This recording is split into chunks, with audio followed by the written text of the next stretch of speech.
Hello everyone, good morning. ఎలా ఉన్నారు అందరూ? ఈరోజు ఒక మంచి మాటలో నేను ఇంకొక మంచి మాట చెప్తున్నాను.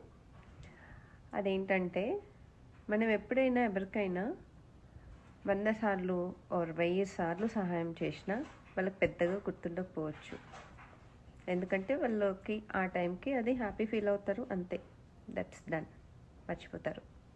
బట్ ఎప్పుడైతే వాళ్ళు ఏదైనా అడిగిన దానికి కానీ, లేదంటే వాళ్ళకు నచ్చని మాట కానీ, నచ్చనిది ఏదైనా ఒకటి చేశాము అంటే, మనం ఎన్ని టైమ్స్ సహాయం చేసినా అది వేస్ట్. బట్ ఈ నచ్చనిది ఒక్కటి మాత్రమే వాళ్ళు లైఫ్ లాంగ్ గుర్తుంచుకుంటారు, క్యారీ చేస్తారు, అందరికీ చెప్తారు. ఏంటి అంటే, మనం ఏమి చేయలేదని, లేదంటే మన క్యారెక్టర్ మంచిది కాదని, అలా వాళ్ళకి నచ్చినట్లు చెప్పేసుకుంటారు. నిజమా కాదా? కదా. Have a good day. Bye.